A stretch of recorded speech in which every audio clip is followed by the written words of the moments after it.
Olá, amados e queridos irmãos, a paz do nosso Senhor e Salvador Jesus Cristo. Graças ao nosso Senhor, estamos reunidos, estudando a carta do apóstolo Paulo aos Romanos. Nós vamos dar início no capítulo 2, graças ao nosso Senhor. No capítulo 1, fazendo aqui uma recapitulação com os irmãos, nós vemos que o nosso Senhor, Ele alerta, as pessoas que estão cometendo as maldades, os roubos, os assassinatos, e toda forma de imoralidade. Então, o nosso Senhor ele vem alertando, por meio dessa carta, por meio do apóstolo Paulo, que o nosso Senhor ele não agrada dessas coisas. E aqui está escrito que o Senhor ele abandonou essas pessoas. Então, quando as pessoas elas são abandonadas, nesse contexto aqui, elas passaram a fazer coisas imorais e desagradáveis ao Senhor, porque isso foi o desejo, o intento das suas carnes. Então aqui nos fala que o Senhor ele vai permitir essas coisas, porque Ele não vai envolver ou intrometer no livre arbítrio, o direito de decisão da pessoa. É interessante saber que nós podemos fazer todas as coisas, Nós podemos todas as coisas segundo a palavra do Senhor, mas nem todas convêm. Se você compreende, Deus te dá a liberdade por Ele te amar tanto, e Ele deseja que você também o ame tanto, que nada pode ser obrigado. Se você servi-lo, você tem que servi-lo por amor, não é por obrigação, ou porque Ele está te forçando, não. Então aqui nós aprendemos aqui na palavra do Senhor que a humanidade ela vai caminhando para esse rumo, infelizmente é um rumo triste, a qual, como foi mencionado, irá findar naquele dia do juízo. Haverá o juízo final, que é um julgamento final. Não é verdade? Então, desde já eu já agradeço pela companhia dos irmãos, pela sua atenção. Se inscreva no canal no nome de Jesus Cristo. O irmão já me conhece, a irmã já me conhece. Se não me conhece, sou o pastor Jefferson Roque, em nome de Jesus. Obrigado, Senhor, por cada vida, cada pessoa nesta hora que dá atenção à Tua palavra. Aleluia. Vamos lá, capítulo 2 de Romanos. Aleluia. Portanto, é inexcusável quando julgas, ó homem, quem quer que sejas, porque te condenas a ti mesmo naquilo que julgas a outro. Então você vê que mesmo acontecendo tantas e tantas coisas ruins, coisas terríveis, aqui a palavra do Senhor nos fala que nós não podemos julgar a ninguém. Nós não somos juízes, porque senão nós julgaremos a nós mesmos. Você observa aqui, olha o amor do Senhor. Quem julga todas as coisas é o Senhor, é Deus. Amém, queridos? Nós vemos e oramos.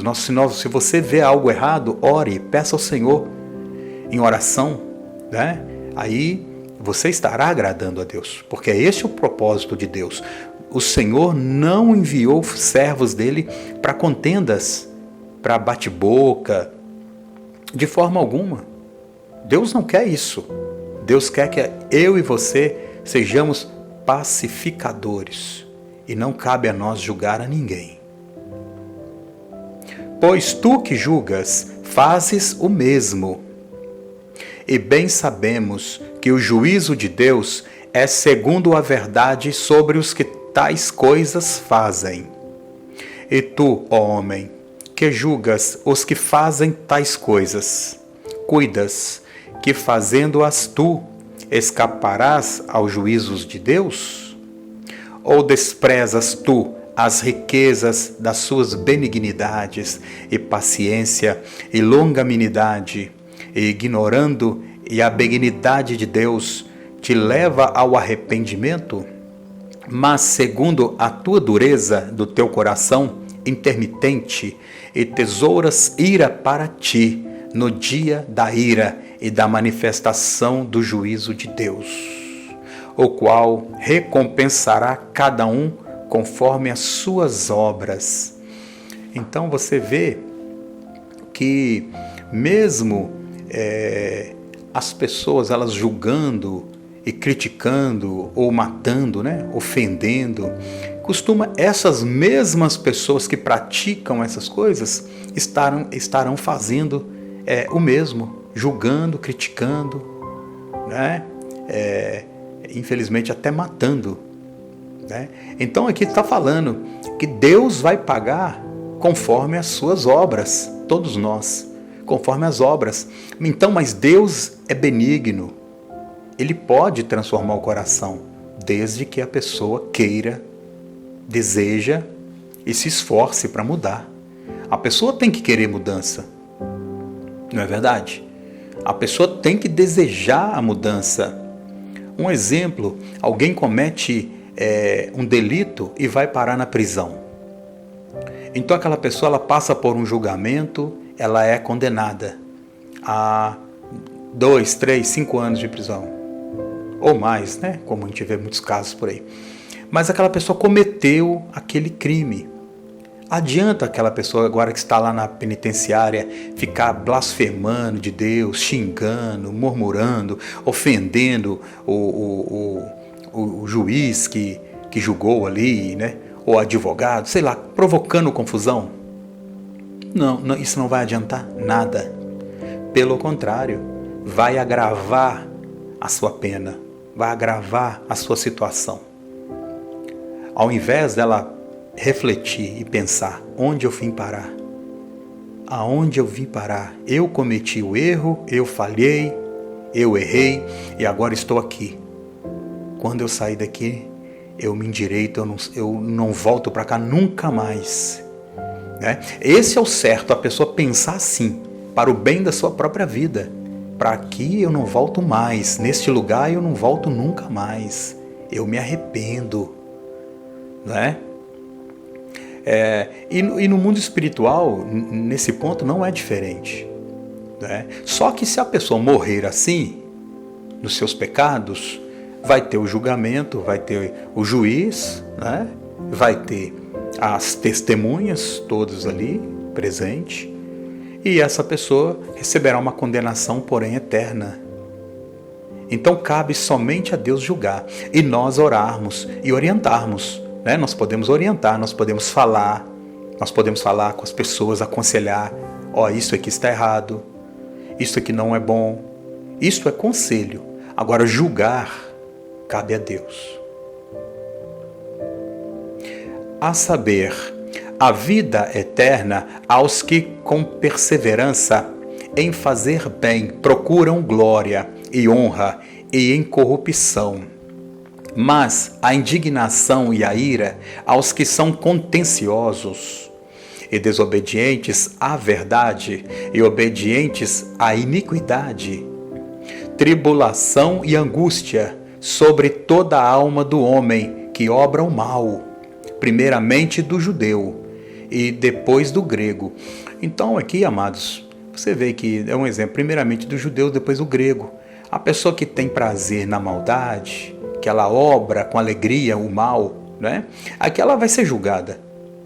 Então não vai ter um povo falar, esse povo está isento. O povo judeu, ele está isento porque são filhos de Abraão, são filhos da promessa, da descendência. De forma alguma. De forma alguma. Seja grego, seja judeu, seja gentio, todos precisarão de um arrependimento e do Senhor Jesus Cristo.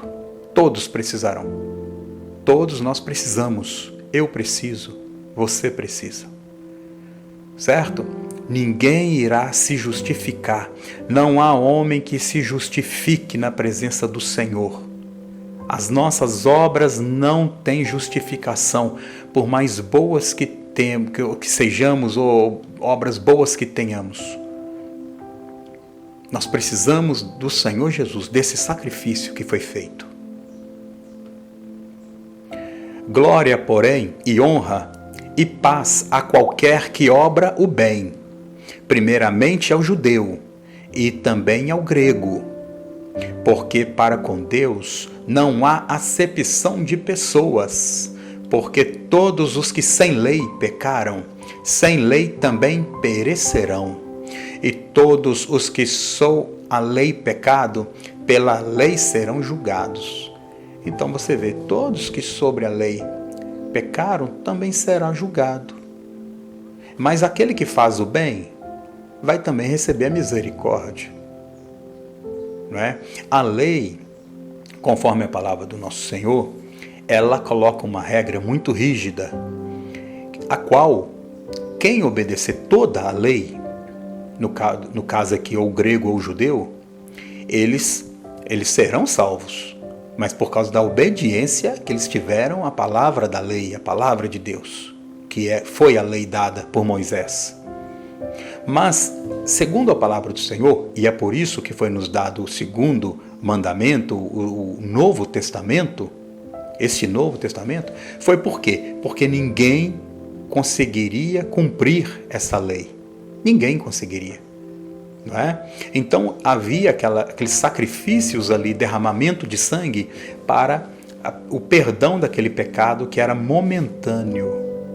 Então constantemente as pessoas iriam lá ali sacrificar um cabrito, uma ave, um boi, né? Mas Jesus Cristo veio e ele sendo o Cordeiro de Deus, agora quem ofereceu este Cordeiro por nós foi o próprio Deus, porque Deus amou o mundo, lembra dessa passagem? Que deu o seu Filho unigênito, olha aí, unigênito, o seu único Filho, para todo aquele que nele crê, tenha a vida e a vida com abundância, não pereça. Então Jesus Cristo é o Cordeiro de Deus, que foi imolado e agora tira o pecado do mundo. Eu prefiro, em nome de Jesus Cristo, ficar com essa oferta. A troca dos meus pecados, de todos os meus pecados, pelo amor do nosso Deus por nós, por mim, por você. Escolha a Jesus Cristo, escolha ser trocado, esse pecado que você cometeu, que você comete, por Jesus Cristo. Só Jesus Cristo tem o poder superior ao pecado. O sacrifício dele cobre as multidões de pecado. Porque os que ouvem a lei não são justos diante de Deus, mas os que praticam a lei hão de ser justificados, porque quando os gentios que não têm lei fazem naturalmente as coisas que são da lei, não tendo eles lei, para si mesmo são lei. Aleluia. Os quais mostram a obra da lei, escritas nos seus corações, testificando juntamente com a sua consciência, e os seus pensamentos, quer acusando-os, quer defendendo-os. No dia em que Deus há de julgar os segredos dos homens por Jesus Cristo, segundo o meu evangelho. Eis que tu, os que têm por sobrenome judeu, e repousas na lei, e te glorias em Deus, e sabes a sua vontade, e aprovas as coisas excelentes, sendo instruído por lei, e confias que és guias dos cegos, e luz dos que estão em trevas, e instruidor dos nércios, mestre de crianças, que tens a forma da ciência e da verdade na lei. Tu, pois, que ensinas a outro, não te ensinas a ti mesmo? Tu que pregas que não se deve furtar, furtas? Tu que dizes que não se deve adulterar, adulteras?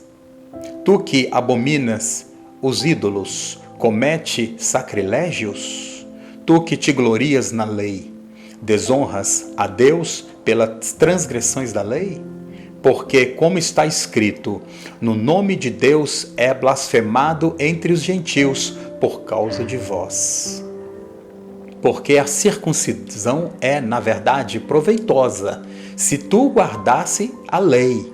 Mas se tu é transgressor da lei, a tua circuncisão se torna em incircuncisão. Se, pois, a incircuncisão guardar os preceitos da lei, porventura a incircuncisão não será reputada como circuncisão? Olha que palavra, amados. É meio complicado, mas diante da leitura do texto, a gente observa que o judeu, ele se apoia na sua circuncisão. Mas se ele comete o mal, o pecado, o adultério, ou idolatria, ele também aborrece a Deus. Então a incircuncisão passa a ser igual à circuncisão. E para os gentios que não são circuncidados, mas se eles guardam a palavra do Senhor não tendo lei, eles também passam a ser circuncidados. Então, em outras palavras, o incircuncidado e o circuncidado é a mesma coisa perante de Deus, perante ao Senhor. Então, a lei é para ser guardada e cumprida, porque se ela não for guardada e cumprida, zelada, a circuncisão não é nada. É isso que o texto está dizendo. Não é pelo fato da pessoa dizer, eu sou judeu, eu tenho meu sobrenome judeu. Ah, mas se você não guarda a lei, não cumpre tudo, você vai ser condenado. Você não vai ser salvo. Não é? A pessoa não será salva. Mas o gentio, que não é circuncidado, mas ele guarda a lei. Quer dizer, a lei agora é por meio de Jesus Cristo, a graça por meio de Jesus Cristo. Se ele guarda sem ser circuncidado, ele será justificado. Aleluia. E a incircuncisão, que por natureza o é, se cumpre a lei. Não te julgarás porventura a ti, que pela letra é circuncisão, és transgressor da lei? Porque não é judeu, o que és o és exteriormente, não é circuncisão ao que é exteriormente na carne. Mas é judeu, porque é no interior. E circuncisão, a que é do coração, no espírito, não na letra, cujo louvor não provém dos homens, mas de Deus. Graças ao Senhor. Então, amados, aqui nós aprendemos que essa carta aos Romanos aqui nos mostra que se de fato alguém deseja ser salvo, ou cumpre toda a lei com a circuncisão, ou não julga aqueles que não é judeu e não tem a circuncisão, mas que guarda o evangelho, que guarda a lei de Deus. Que nós sabemos que a lei de Deus para a humanidade hoje é Jesus Cristo. A graça de Deus. Tenta imaginar, o Senhor, Ele oferta o seu próprio Filho, nos tirando um fardo pesado. Você lembra quando Jesus fala, vinde a mim todos vós que estáis cansados e sobrecarregados, que eu vos aliviarei? Por que será, amados, que está dizendo isso? É um fardo muito pesado, cansativo, fadigoso. É muito pesado. Então é melhor você ir para Jesus, Ele venha, que eu tenho, o meu fardo é leve e o meu jugo é suave. Ele carregou sobre Ele carregou sobre si os nossos pecados. Ele fala, lance sobre mim vossos pecados, lance sobre mim vossas aflições, lance sobre mim vossos medos, vossas dúvidas, vossas doenças, lance sobre mim. E a palavra do Senhor nos fala, amados, que Jesus, Ele se fez pecado por nós. Ele se fez pecado por nós. Ele levou na cruz do Calvário todas as nossas iniquidades. Então não troca Jesus, querido. pela letra, como está escrito aqui. Não troque Jesus por um conjunto de normas e doutrinas e regras que talvez, se você quebrar uma ou falhar com uma, você vai tropeçar em todas e você irá perder sua salvação. Agora, tenha Jesus Cristo, o Filho de Deus, como seu Senhor e Salvador, e Ele te salvará, porque Ele é o caminho de Deus. Ele é o caminho que nos leva à vida eterna. Aleluia. Graças a Deus. Se inscrevam no canal, acione o sininho, faça os comentários. Com a graça e a paz do nosso Senhor e Salvador Jesus Cristo, eu te abençoo. Receba a alegria do Senhor. Fiquem com Deus. Sou o pastor Jefferson Roque e até a próxima, se assim o nosso Deus permitir. Amém?